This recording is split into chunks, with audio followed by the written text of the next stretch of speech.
Okay, so I've always thought that Petra, this ancient city, was just this isolated carved rock wonder in the desert. Cool architecture, lost civilization vibes, end of story. Like a fancy art project hidden in the mountains. But then I heard about this wild discovery last year. Archaeologists used ground-penetrating radar to scan under the treasury, which is, this one of the most photographed monuments on the entire planet, and then it detected a hidden void.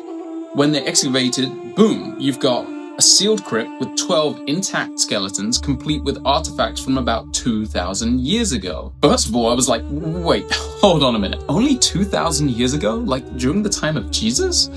I thought this place was so much older than that. And then I was like, okay, so hang on. How is that even possible? We've got tourists snapping selfies there every single day, and we're only just finding a crypt under its front door? I mean, obviously there'd be something important buried there. Look at this place. As you can imagine, I dove headfirst into this rabbit hole. And honestly, I think I've been the dumb one all along. Because Petra wasn't some tiny, forgotten cave town. It was the capital of a powerhouse kingdom. So let's unpack this. Let's go. What we call Petra today, in modern-day Jordan, the country, was actually the heart of the Nabataean kingdom. Its people were called the Nabataeans. They were smart, organized folk who built an empire, not just a hideout. This wasn't a small tribe carving doodles in the rock. It was a full-blown kingdom with trade routes, taxes, diplomacy, and architecture. Everything, an economy. It was sprawling for miles and miles through rugged mountain ranges. Think less lost cave civilization and more like ancient Phoenix, Arizona, a massive city, a network etched into the cliffs, buzzing with life, in proximity to some of the most important cities in the entire world at the time. And get this, during its golden age, around 9 BCE to 40 CE, under King Aretas IV, according to the Bible, the Nabataeans even controlled Damascus, which was 300 miles north, a major city at the time. These weren't cave dwellers. These were regional bosses. This also means Petra's golden age lined up perfectly with the rise of the Roman Empire. So while Petra was getting richer and more powerful, Rome was doing the same thing. Rome already controlled what is today Israel. Jerusalem was under Roman influence, and Judea had its own king ruling locally, which was also under Roman influence. That king, as you can probably remember, was Herod. Yes, that Herod, the one who heard rumors about Jesus being born and decided the solution was to kill all the baby boys. Terrible. And then, worse, his son takes over, and not long after, Jesus was no more. Anyway, those Herods. And sitting above all of them, and under their control, was Rome. The real Roman power. Augustus. Yes, the famous first Roman emperor, the guy who basically turned Rome into a well-oiled, world-ruling machine. That was the world Petra existed in, not ancient mythland, not some forgotten corner of history. This was the Jesus world, the beginning of the Roman Empire world. Judea, Egypt, Persia, all connected, all overlapping. And Petra was right there. In the middle of it. Here's what else just blew my mind. Petra wasn't on the edge of nowhere. It sat smack in the middle of the ancient world's action. Distance-wise, Nazareth, Bethlehem, Jerusalem, all places they are all super close by ancient standards.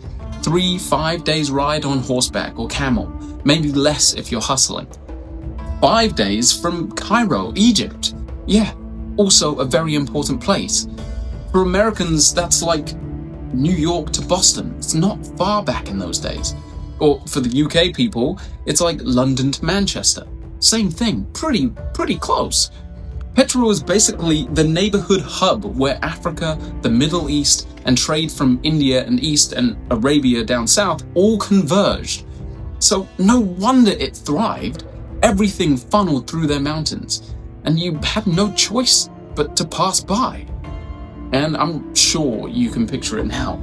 They definitely used those mountains and their armies to filter people in, so you literally had no choice. But the real power? Money, smarts, and water. They got filthy rich taxing exotic goods like frankincense, myrrh, spices, and gold coming up from Arabia and India. Back then, incense was like today's oil or special metals used in iPhones, pretty much essential for worship, medicine, burials, and ceremonies, everyday life. If you wanted to pray in a temple, which pretty much everyone did back then, or bury someone fancy, you needed it. You needed them. By the way, curious note, remember the 3 wise men bringing frankincense, myrrh, and gold to baby Jesus? Yeah, I can't help but wonder if they were Nabataean elders or Eastern kings that got their gifts from Petra. Total speculation, but an intriguing thought. Petra was essentially the ancient Panama Canal, right? Control the paths, tax the caravans, profit big time. Another way to put it, it was kind of like the Florida Turnpike toll road. You paid to enter, you paid to exit, and spent a bunch of money along the way, and stopped for water to save from the heat. Talking of water, this is kind of the insane part. How did a desert city become a powerhouse? Well, that's because of their water engineering wizardry.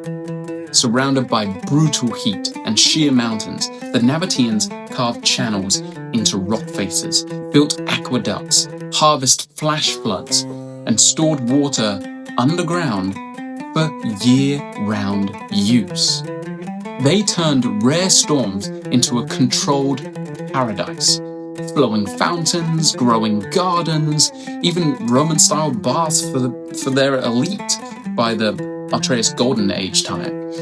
This revolutionary engineering gave them a surplus of water, so much that they could control mass agriculture.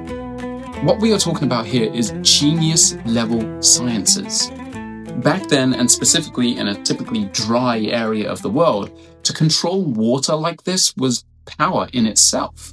Water is life's ultimate commodity, and if they controlled it for a whole region, that would certainly create wealth, abundance, and power. Imagine trekking through scorching sand, then entering a canyon of oasis. This wasn't luck. That was dominance. In the desert, water is power, and Petra owned it. The more I dug, the more embarrassed I felt, to be honest, because Petra wasn't just one pretty facade. It was miles of carved tombs, theaters, temples, homes, warehouses, and amphitheaters. An entire urban powerhouse woven into the mountains. This was a regional superpower, not a secret society. Okay, so let's fast forward to that 2024 discovery. Those 12 skeletons under the treasury, they're from the Nabataean peak, undisturbed for 2,000 years.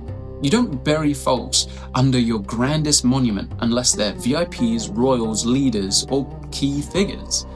DNA testing is actually still ongoing, so who knows what secrets they'll spill, but the fact that we found this now, it screams that we haven't fully cracked Petra's code.